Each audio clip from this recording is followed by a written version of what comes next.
जड़ कर्म चेतन बंधकारु कर्म के अवसान का, कह कर स्वरूप यथार्थ जग का जो किया उपकार है, उसके लिए जिन वाणी माँ को वंदना शत बार है, वंदना शत बार है, वंदना शत बार है।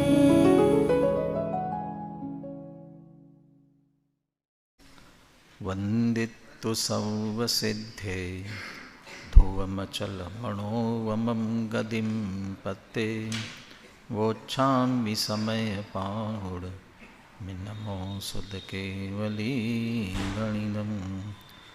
नमः समय साराय स्वानुभूत्या चकासते, चित्स्वभावाय भावाय सर्वभावान्तरच्छिदे। अनन्तधर्मणस्तत्त्वं पश्यन्ति प्रत्यगात्मनः, अनेकान्तमयी मूर्तिर्नित्यमेव प्रकाशता।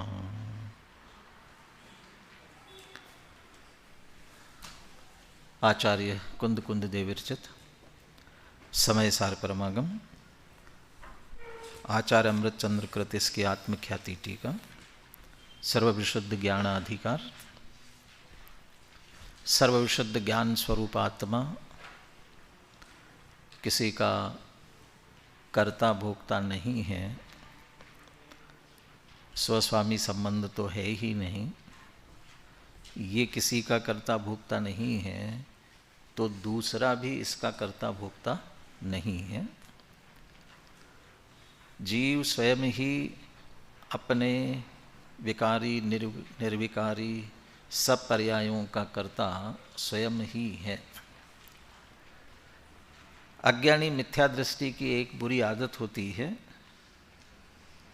जैसा टोडरमल जी ने मोह की महिमा वाले प्रकरण में लिखा है, यदि अच्छा हुआ तो मैंने किया और बुरा हुआ तो मैं क्या करूं, ऐसा ही होना था, इसने साथ नहीं दिया, उसने साथ नहीं दिया, उसने ऐसा किया इसलिए ऐसा हुआ, इसने ऐसा किया इसलिए ऐसा हुआ। दोष दूसरों पर मढ़ने की आदत, और ये आदत कोई यहाँ तात्विक और धार्मिक दृष्टि से कही जा रही है ऐसा नहीं है। लोक में भी इसी तरह की आदत होती है और इसीलिए तो एक कहावत प्रचलित हुई है, नाचन जाने आंगन टेढ़ा। स्वयं को नाचना आता नहीं है और दूसरों पर दोष देते हैं। अब स्वयं की योग्यता हो तो फिर दूसरा कुछ करने में समर्थ नहीं है। उसी अपेक्षा से यहाँ ये बात कर रहे हैं, यदि जीव में राग द्वेष की उत्पत्ति हो रही है तो इसका कारण कौन?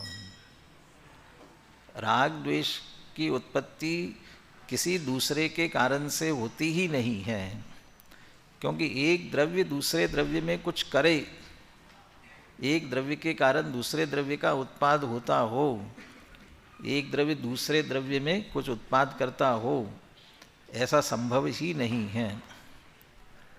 कोई कहे निमित्त नैमित्तिक संबंध देखा तो जाता है, उसका निषेध नहीं किया है। निमित्त नैमित्तिक संबंध होता है, लेकिन उस निमित्त नैमित्तिक संबंध में निमित्त में से कुछ भी लिए बिना मात्र निमित्त बनता है।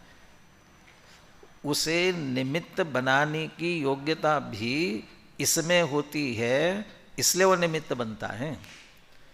ये नैमित्तिक बने तब उसे निमित्त कहा जाता है। यदि इसमें नैमित्तिक बने, नैमित्तिक किसे कहेंगे? नैमित्तिक माने क्या? कार्य हुआ ना। अब वो जो कार्य हुआ है, वो कार्य हुआ वो नैमित्तिक, और उस नैमित्त कार्य हुआ है, उपादान की अपेक्षा से उसे उपादेय है। और निमित्त की अपेक्षा नैमित्तिक कार्य वही है। वह कार्य होने पर उस पर निमित्त का आरोप आया है। स्फटिक मणि लाल पीले हरे इत्यादि रूप से परिणमित हुआ, अपने आप हो गया? अपने आप कैसे होगा? वो लाल नीला पीला कोई ना कोई उसके साथ पात्र चाहिए, बिना पात्र के तो होगा नहीं। तो पात्र उसे नीला पीला हरा कर देगा ना। वो पात्रों में नीले पीले वाले करने वालों में ऐसा करने की ताकत है? यदि ऐसा है तो फिर पत्थर को लकड़ी को किसी को भी कर दे। तो किसे इसमें ही ऐसी योग्यता है। मेरे ख्याल से पांडे राजमल जी के उद्धरण में बात थी, वो वैभाविक शक्ति, विभाव गुण, उस रूप से परिणामने की वैभाविक शक्ति, अर्थात इसका संपर्क करने पर ऐसा हो, ये योग्यता ये शक्ति उसमें पड़ी है, तब वह द्रव्य स्वयं ही, जो मेरे ख्याल से 86, 87, 88 आसपास गाथाएं होंगी कर्ता कर्म अधिकार में, जहाँ मिथ्यात्वादि दो प्रकार के कहे, जीव मिथ्यात्व और अजीव मिथ्यात्व, वो उसको समझाते हुए जो दर्पण का दृष्टांत दिया, सामने मोर है, दर्पण में उसका प्रतिबिंब झलक रहा है, तो दर्पण में मोर का प्रतिबिंब किस कारण झलक रहा है? अब एक मोटे तौर पर ये कहा जाएगा कि मोर के कारण से झलक रहा है। बिना मोर के दर्पण में मोर का प्रतिबिंब बन तो नहीं सकता है, ये बात तो ठीक है। अब कहते वो मोर के निमित्त से तो बन रहा है, परंतु मोर में से कुछ भी लिए बिना, थोड़ा सा भी, वो मोर में मल्टी कलर होता है ना, बहुत सारे, जितने रंग कल्पना कर लो सारे हैं उसमें, वो सभी तरह के उतने रंग दर्पण में दिख रहे हैं, दर्पण में उतने के उतने रंग दिख रहे हैं। तो दर्पण में ये सारे रंग जो हो रहे हैं, ये दर्पण ने कहाँ से लिए, कहाँ से आए? दर्पण में, मोर में से लिए, थोड़ा बहुत तो लिया होगा, और यदि थोड़ा बहुत लिया होगा तो उधर फीका फीका हो जाना चाहिए ना, कहाँ होता है? तो ये यदि शब्द कल के ध्यान से टीका में से पढ़े होंगे तो वो निमित्त वाले द्रव्य में से कुछ भी न लेते हुए, अस्प्रशांति ऐसा कुछ शब्द था शायद, हाँ, अस्प्रशांति, हाँ, वो उसको बिल्कुल स्पर्श न करते हुए, माने उसमें से कुछ भी न लेते हुए, तो कहाँ से हुआ? दर्पण में, दर्पण ने अपनी योग्यता से अपने में से खड़े किए हैं स्वयं में। अच्छा, अपने में से खड़े किए तो अपने आप हो जाते ना, वो निमित्त, यही सहज उसकी योग्यता है। ऐसे निमित्त के समागम में आने पर ऐसे परिणमित हो, ये स्वयं की, और वो परिणमन भी स्वयं से हो रहा है बिना कुछ भी लिए हुए, इसलिए वो उसका है। और ये सारी चर्चा राग द्वेष की उत्पत्ति के संदर्भ में हो रही है। जीव में राग द्वेष परिणाम हो रहे हैं, विकारी भाव हो रहे हैं, क्यों हुए? अपन भी, हम भी कभी भी अपने आप में विचार करेंगे तो हमारा ध्यान भी उधर ही जाता है, दूसरी तरफ ही। तत्व दृष्टिया, पुनः पुनः शब्द प्रयोग कर रहे हैं, तात्विक दृष्टि से देखो, और जो तत्व दृष्टि से देखते हैं उन्हें कहीं परद्रव्य में रंच मात्र भी कारण नहीं दिखता है। आपके बालबोध पाठमाला में सामान्य रूप से कषाय की उत्पत्ति का कारण, सामान्य रूप से, और विशेष रूप से उन अलग अलग कषायों का, क्रोध क्यों उत्पन्न हुआ, मान क्यों हुआ, माया क्यों हुई, सबके अलग अलग भी कारण दिए ना। तो कषाय की उत्पत्ति का कारण, कषाय माने क्या? राग द्वेष, वही कषाय है। क्रोध मान द्वेष रूप है, माया लोभ राग रूप है। क्यों उत्पन्न हुए, किस कारण से हुए? मिथ्यात्व के कारण। उसी को यहाँ पर अज्ञान भाव शब्द से कह रहे हैं, वो अज्ञान भाव से हुए हैं, मिथ्यात्व के कारण। क्रोध क्यों उत्पन्न हुआ? क्रोध क्यों उत्पन्न हुआ? बालबोध पाठमाला का प्रश्न है। अब शास्त्री वाले कहेंगे हमारा थोड़ी है, बालबोध का है। क्यों हुआ? नहीं, वो तो सामान्य सभी कषायों के संबंध में आया। क्रोध, वो द्वेष है, बुरा जानकर दूर करने की इच्छा करना। फिर से बालबुद्ध की क्लास लगवानी पड़ेगी। हाँ, अभी जिन कुमार जी चले गए, नहीं तो मैं कहता हूँ उनको कि इनकी लगाओ फिर से। वो उपाध्याय में आते, उनकी तो लगाते हो, फाइनल वालों की एक बार फिर से लगवाओ। हाँ? जब इसने मेरा बुरा किया, हाँ? जब ऐसा मानते हैं तो मुख्य रूप से क्रोध उत्पन्न होता है। इसने बुरा किया, उसने बुरा किया, तो कोई किसी का कुछ करता है, एक दूसरे के कर्तापना को माना, एक द्रव्य दूसरे द्रव्य का करता है ऐसा मानना, ये विपरीत था, ये अज्ञान। ये अज्ञान भाव के कारण से क्रोध हुआ। अरे कोई कुछ किसी का कुछ करता नहीं है। यदि वो तत्व दृष्टि से देखता है, ये क्या बिगाड़ेगा मेरा, इसने क्या किया, मान क्यों उत्पन्न होता है? छोटे बड़े की भावना ही मान का आधार है। ये मेरे से छोटा है, ये मेरे से बड़ा है, वही दिया। और भी कोई कारण वहाँ दिया? यही है ना बालबोध में। वहाँ क्या दिया बालबोध में? मान कषाय के लिए यही दिया। हाँ, ये मेरे से छोटा, ये मेरे से बड़ा, यदि ये मानते हो तो मान कषाय उत्पन्न होती है। मायाचारी में भी, मायाचारी का शायद अलग से नहीं दिया उसमें, अलग कषायों का। लोभ में ये मिल जाए, इससे मुझे लाभ मिलेगा, इससे मुझे सुख होगा, तो ये सुख बुद्धि के कारण से चाहता है ना, सुख बुद्धि मानता है, तो पर में सुख है नहीं। इस जितने विकार के परिणाम हो रहे हैं वो सब अज्ञान भाव के कारण से हो रहे हैं, पर द्रव्य रंच मात्र भी कारण नहीं है। यही चर्चा गाथा टीका में भी वो कुम्हार और घट के उदाहरण के माध्यम से समझाने का प्रयास किया था। ये घड़ा जो कुम्हार घड़ा बनाता तो है, सारा लोग यही कहता है। यहाँ उत्पादक शब्द से लिया, घड़े का उत्पादक कौन? यदि कुम्हार उत्पादक है तो फिर कुम्हार के आकार घड़े को होना चाहिए। जो जिसका उत्पादक हो उसके आकार, उसके रूप, उसके स्वरूप वह हो जाता है।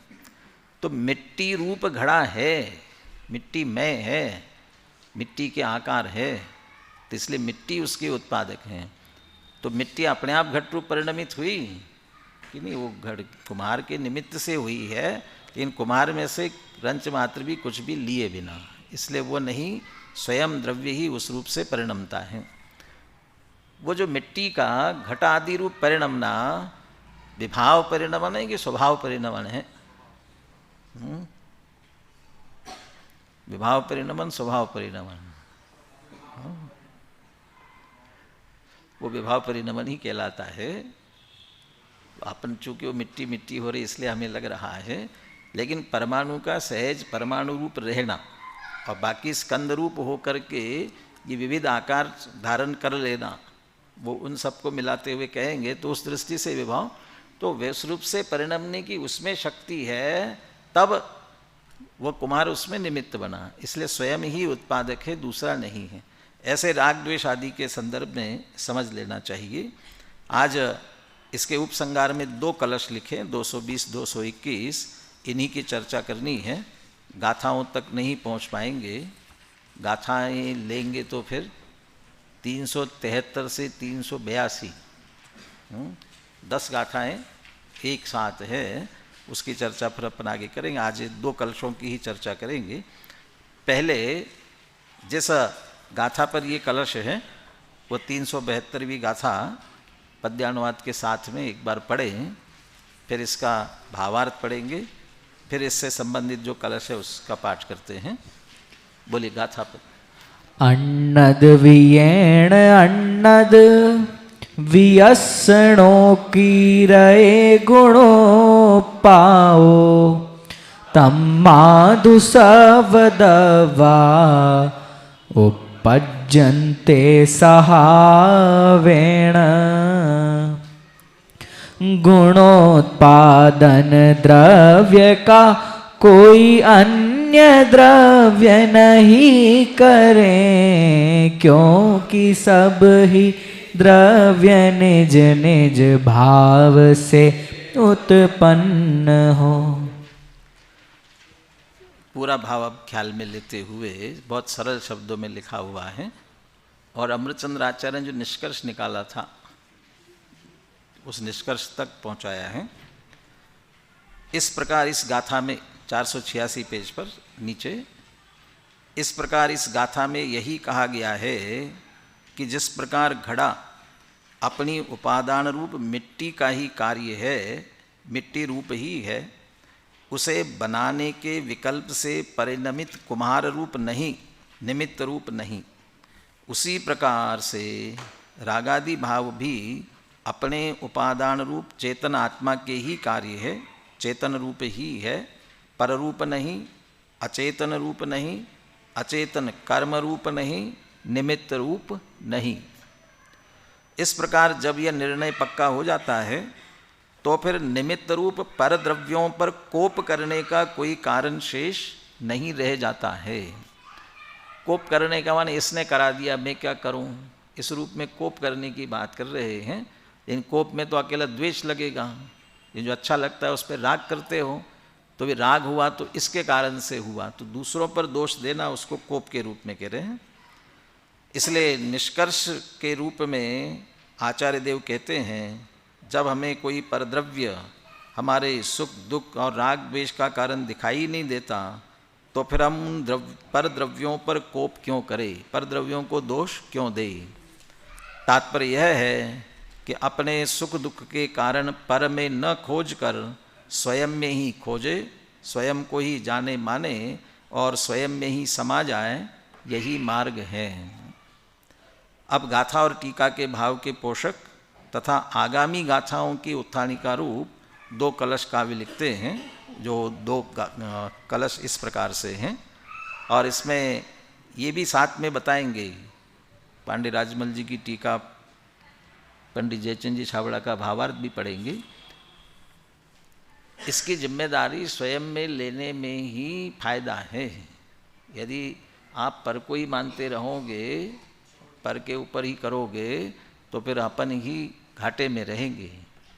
अभी तो तत्काल तो बच जाएंगे, लेकिन फिर नहीं बच पाएंगे कभी भी, वो फिर पीछा नहीं छोड़ेंगे आपका।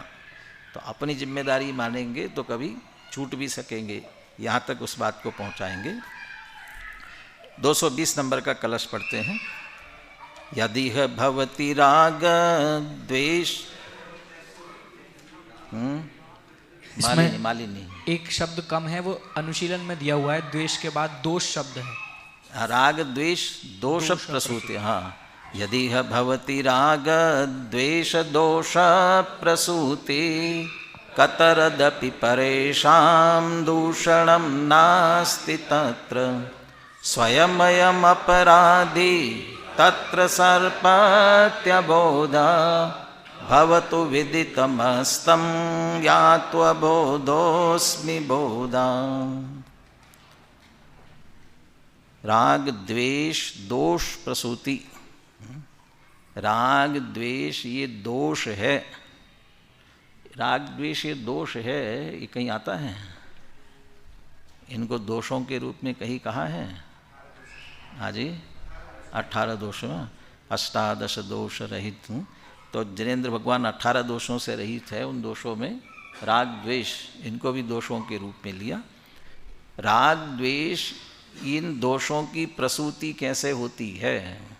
प्रसूति, प्रसूति शब्द का भी प्रयोग कहीं होता है? हाँ, बालकों का जन्म होता है ना, उसको भी प्रसूति के रूप में कहते हैं। अरे राग द्वेष रूप दोषों की उत्पत्ति कैसे होती है? यत इह भवति राग द्वेष दोष प्रसूति। यहाँ जो जीवों में राग द्वेष दोषों की प्रसूति उत्पत्ति भवती होती है, सोचो क्यों होती है, कैसे होती है, हमारा लक्ष्य कहाँ जाएगा?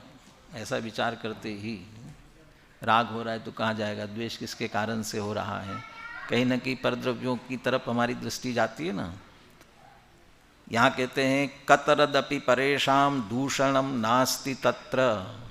तत्र अर्थात उन राग द्वेष की उत्पत्ति होने में परेशान कतरदपि दूषणम नास्ति, दूसरे का बिल्कुल भी दोष रंच मात्र भी नहीं है। अब वो कतरत तो यहाँ संस्कृत का शब्द है, हम ऐसा भी कह सकते हैं दोष का कतरा भी नहीं है, थोड़ा सा भी दोष नहीं है। परद्रव्य का दोष रंच मात्र भी, दोष का कतरा भी नहीं है। दूषण उनको मत दो थोड़ा सा भी, रंच मात्र भी।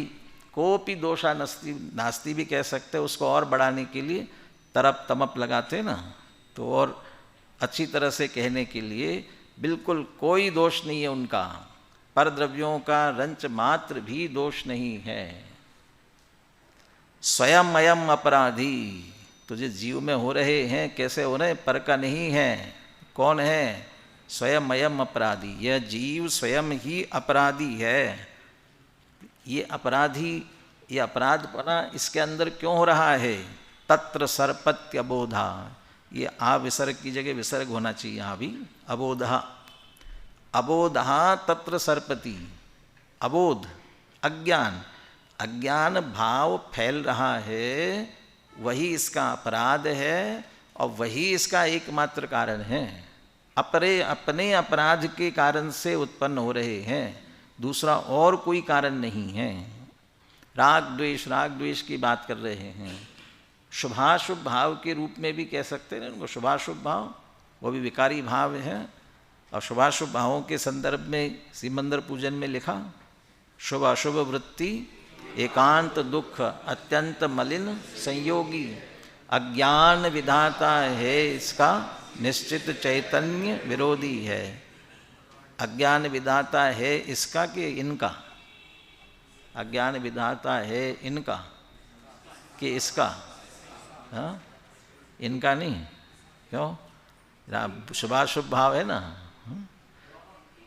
शुभाशुभ भाव की बात नहीं कर रहे वास्तव में। शुभ अशुभ वृत्ति, शुभ अशुभ वृत्ति एकांत अज्ञान निश्चित चैतन्य विरोधी है, एकांत दुख अत्यंत चैतन्य विरोधी है।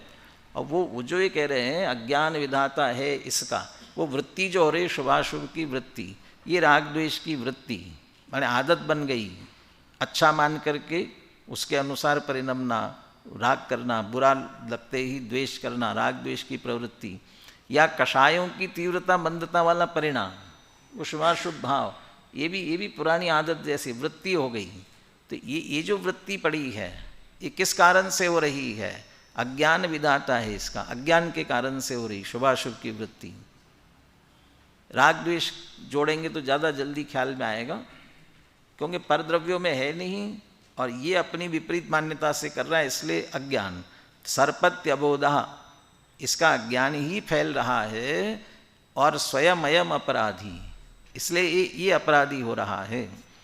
वृत्ति शब्द जोड़ा उसमें, इसलिए जोड़ा है शुभाशुभ भाव होना इतनी दिक्कत वाली बात नहीं है, लेकिन उसको अपना स्वभाव माने, अपना जाने, अपना माने, कर्ता माने, वो वृत्ति, वो अज्ञान का परिणाम, विपरीत मान्यता, वो उसके कारण से कह रहे हैं। ज्ञानी सम्यक दृष्टि को भूमिका अनुसार कदाचित होते, लेकिन उसे अपनी वृत्ति नहीं समझते हैं, वो सहज वह थोड़ी कमजोरी के कारण उनको हो रहे, उस रूप में लेते हैं उसमें। तो यहाँ राग द्वेषादिक मिथ्यात्व जनित राग द्वेष जो हो रहे हैं दोष, ये निश्चित रूप से स्वयं अयम अपराधी, ये जीव स्वयं अपराधी है और उसमें इसका अज्ञान भाव ही, जिसके कारण ये विपरीतता करता रहा है, वही सर्पति, वही फैल रहा है, जो राग द्वेष करा रहा है, वो अज्ञान ही कारण है। भवतु विदितम अस्तम यातु अबोधः, भवतु विदितम, भवतु विदितम ये कह रहे हैं, विदितम भवतु, ये अच्छी तरह से हमें विदित होवे, माने ज्ञात होवे, हमारे ध्यान में ये बात आ जानी चाहिए कि राग द्वेषों रूपी दोषों की उत्पत्ति में पर का रंच मात्र दोष नहीं है, मेरा ही अपराध है, सारा अपराध मेरा है। और मेरा अपराध होने से मैं इस बात को अच्छी तरह स्वीकार करता हूँ। और क्या अपराध किस कारण से हुआ था? ये सर्पति अबोधः, अबोध अज्ञानपना, विपरीतता, इसलिए मैं अब भावना भाता हूँ, अस्तम यातु अबोधः, अस्तम यातु अबोधः, ये अबोध, ये अज्ञान, ये दूर हो जाए, अस्तम दूर चला जाए, अस्तम अस्त हो जाए, इस अबोध का, अज्ञान का नाश हो जाए। यदि अज्ञान का नाश हो गया तो क्या हो जाएगा? अस्मि बोधः, मैं कैसा हूँ? बोधः अस्मि, मैं तो ज्ञान स्वरूप हूँ, सहज ही ज्ञान स्वरूप ही रहने वाला हूँ। और सहज ज्ञान होगा, और सहज ज्ञान स्वरूप स्वीकार करने पर दो बातें, एक तो मैं अपने स्वभाव को स्वीकार करूँगा, इसलिए विकार की उत्पत्ति का प्रश्न नहीं है। और ज्ञान स्वभाव का तात्पर्य है जानना, तो मैं सबको जानूंगा, जैसा है, जो जैसा है वैसा जानूंगा, न किसी को तेरा मेरा जानूंगा, स्वस्वामी संबंध करूंगा, एकत्व ममत्व करूंगा, न कर्ता भोक्ता मानूंगा, न अच्छा बुरा मानूंगा, न सुख दुख का कारण मानूंगा, सहज। फिर वो पीछे जो बात आई थी, ये राग द्वेष तभी तक उत्पन्न होते हैं जब ज्ञान ज्ञान रूप नहीं होता और गेय गेय रूप नहीं होता है। और ज्ञान ज्ञान गेय गेय हो जाए तो फिर राग द्वेष उत्पन्न ही नहीं होंगे। तो मैं ज्ञान स्वरूप हूँ, ज्ञानी स्वरूप, अज्ञान चला गया तो मैं ज्ञान स्वरूप हूँ। और जब मैं ज्ञान स्वरूप हुआ तो सारा जगत क्या बना? क्या बना सारा जगत? सहज गेय हुआ। आज सुबह चर्चा हो रही थी ना, सारी दुनिया को बांटो तुम दो भागों में। कौन से दो भागों में? ज्ञान और गेय। उसमें मैं ज्ञान और सारा जगत गेय है, सारा जगत। मैं अकेला ज्ञान स्वरूप हूँ, आप भी ज्ञान स्वरूप हो ना। आप मेरे लिए ज्ञान स्वरूप नहीं हो, अब आपके लिए ज्ञान स्वरूप होगे, मेरे लिए आप गेय स्वरूप ही हूँ। यदि मैं यहाँ मानता हूँ मैं अध्यापक हूँ, मैं वक्ता हूँ, आप श्रोता हूँ, ज्ञान गेयपना नहीं रहा, फिर संबंध बदल गया, फिर राग द्वेष और कोई न कोई परिणाम उत्पन्न हुए, बना संबंध स्थापित किया, फिर गड़बड़ हो गया। जान लिया गेय है, सब गेय है। तो बोधा अस्मि, ये अज्ञान चला जाए, मैं सहज ज्ञान स्वरूप हो जाऊं। अब मैं सहज ज्ञान स्वरूप ये स्वीकृत हुआ तो सारा जगत सहज गेय रूप ही भाषित होगा। और गेय रूप भाषित होगा तो इष्ट अनिष्ट भाषित नहीं होगा, अच्छा बुरा भाषित नहीं होगा, तो राग द्वेष उत्पन्न, वो अपराध ही नहीं होगा, पर को विपरीत मानने वाला अपराध नहीं होगा, तो राग द्वेष की उत्पत्ति भी नहीं होती है। अब ऐसा होते हुए भी फिर भी जो पर को मानेंगे उनके लिए थोड़ा सा कठोर शब्दों में कहते हैं, राग जन्मनि निमित्तताम पर द्रव्यमेव कलयन्ति ये तुते उत्तरन्ति नहीं मोहवाहिनीं शुद्ध बोध विधुरांध बुद्धया। ऐसा वस्तु स्वरूप बिल्कुल स्पष्ट है कि पर हमारे में राग द्वेष उत्पन्न नहीं करा सकता।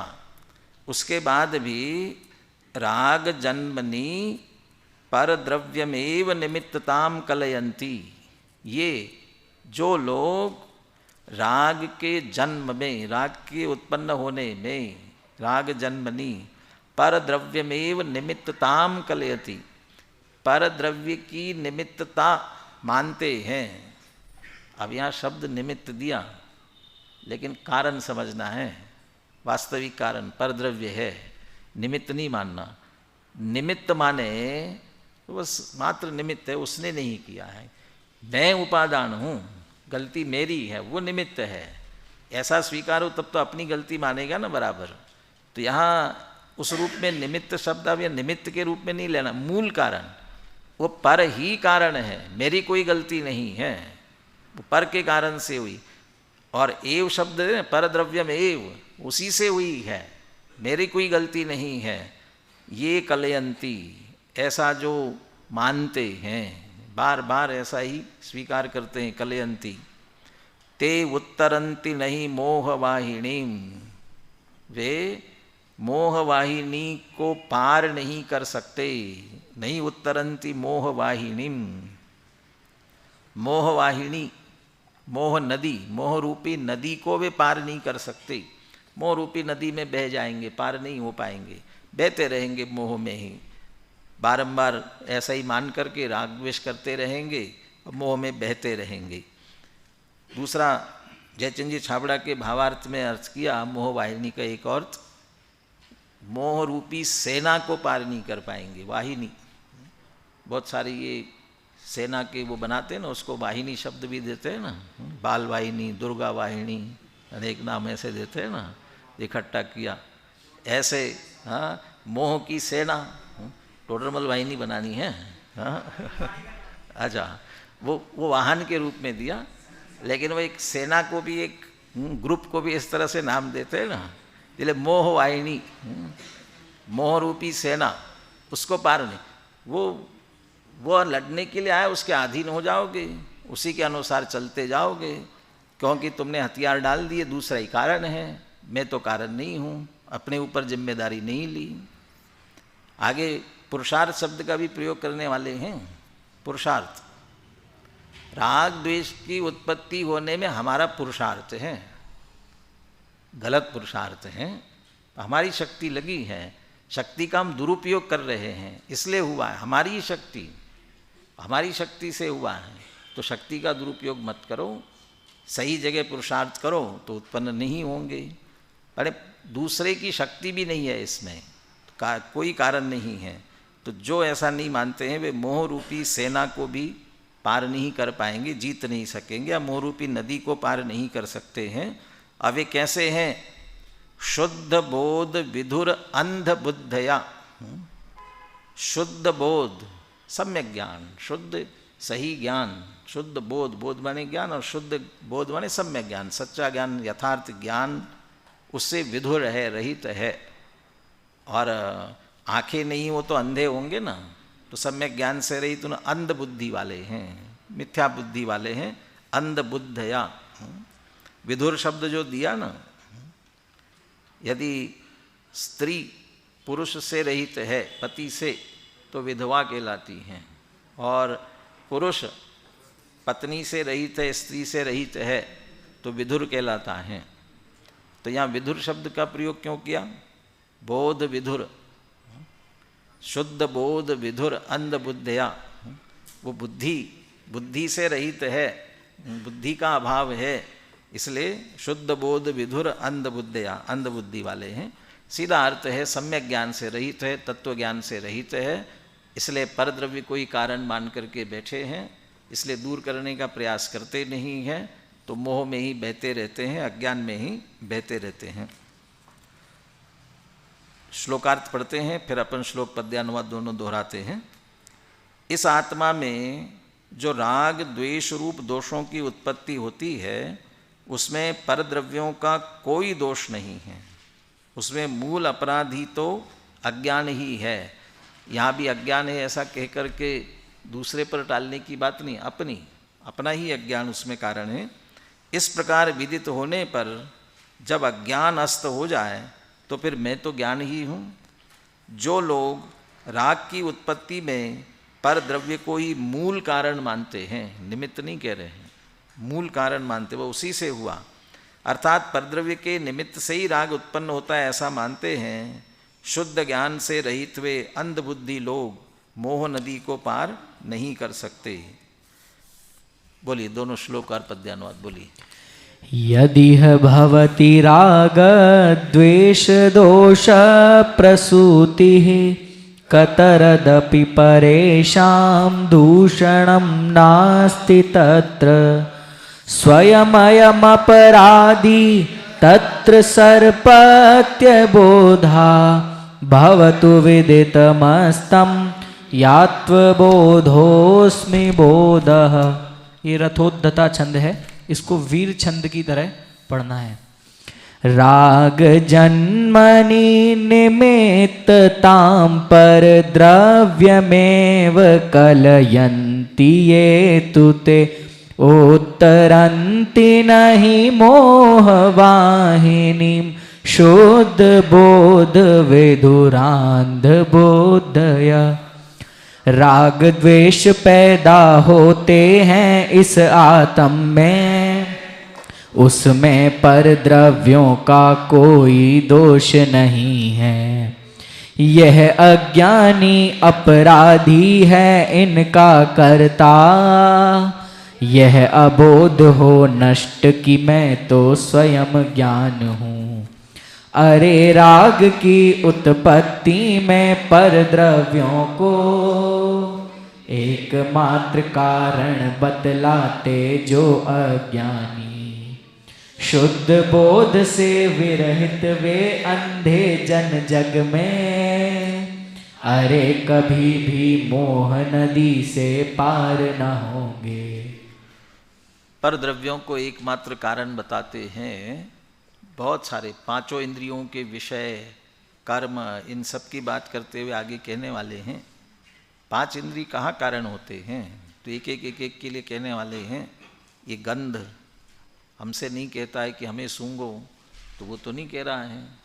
फिर और ये आत्मा भी अपने को छोड़कर उनके पास नहीं जा रहा है। फिर क्या हो रहा है, पर यहीं दूर से ही सूंघ करके अच्छा बुरा मानता है। तो ये सब अज्ञान भाव से हो रहे हैं। ये पूरी ऐसी 10 गाथाओं में आगे चर्चा करेंगे। यहीं श्लोकार्थ के नीचे जो भावार्थ है, उक्त संपूर्ण कथन का सार यह है, राग द्वेषु विकारी भावों की उत्पत्ति में पर द्रव्यों का कोई दोष नहीं है। पर द्रव्य इस आत्मा को बलात् राग द्वेष नहीं परिणमाते, अपितु ये आत्मा ही स्वयं अपने अज्ञान भाव के कारण राग द्वेष रूप परिणमित होता है। जब यह आत्मा स्वयं अपने अज्ञान के कारण राग द्वेष रूप परिणमित होता है, तब परद्रव्य उसमें सहज भाव से निमित्त मात्र होते हैं। ऐसा ये तो कथन में ऐसा कहा जाएगा। पहले ये परिणमता है, तब वह निमित्त होता है। वो होता सब एक साथ ही है। अब होने पर दूसरे पर मात्र निमित्त की ही कार्य, निमित्त का ही आरोप कहा जाएगा।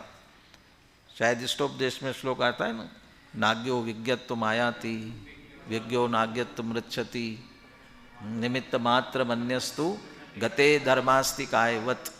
गते धर्मास्ति कायवत, जीव पुद्गल गमन कर रहे हैं तो धर्मास्तिकाय निमित्त हो रहा है, सहज हो रहा है। न तो धर्मद्रव्य कुछ कर रहा है, न जीव पुद्गल उससे निवेदन करे हमको गमन कराओ, निमित्त मैंने बनो, कुछ नहीं, सहज निमित्त नैमित्तिकता बनती है। जब गमन करते हैं तब निमित्त होता है, जब गमन नहीं करे निमित्त भी नहीं बनता है। ऐसे ही वो ज्ञानी अज्ञानी, अज्ञानी ज्ञान रूप परिणम रहा है अपनी योग्यता से। गुरु उसमें जब वो परिणम है तब गुरु को निमित्त कहा जाता है, और जो नहीं परिणम रहा है, अब परिणमा ही नहीं तो निमित्त भी कैसे कहा जाएगा। ऐसे ही राग द्वेष रूप जीव स्वयं परिणमेगा, तब दूसरे पर निमित्त पने का आरोप आएगा। इसलिए दूसरों का दोष मत देखो। जयचंद जी छाबड़ा का भावार्थ और पांडे राजमल जी दोनों अपन पढ़ते हैं, पेज नंबर 8।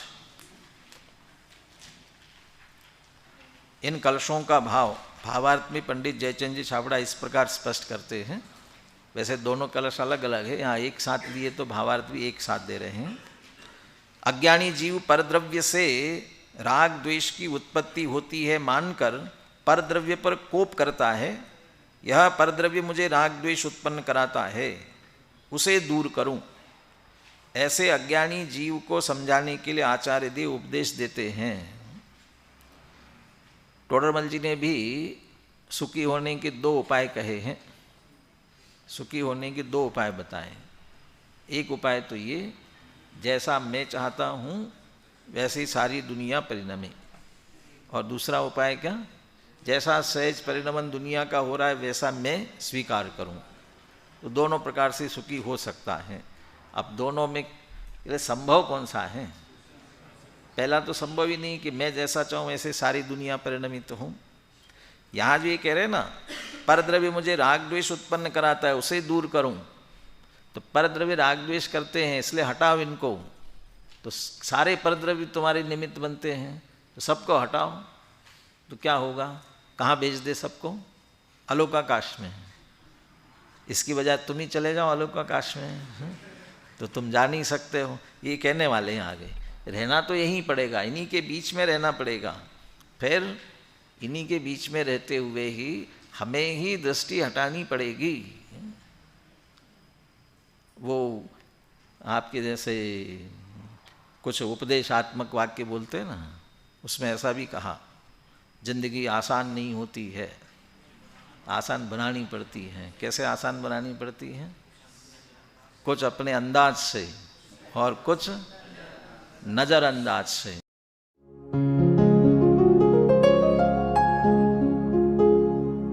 निज निधि निज में बताए, यह अनंत उपकार है उसके लिए जिन वाणी माँ को वंदना शत बार है, वंदना शत बार है, वंदना शत बार है।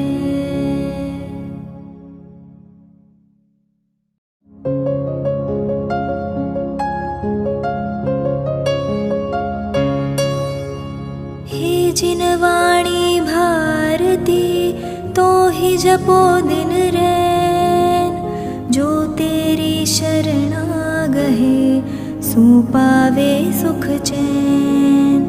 जा वाणी के ज्ञान दे सूझे लोकालोक, सो वाणी मस्तक नवो सदा देत हो ढोक, सदा देत हो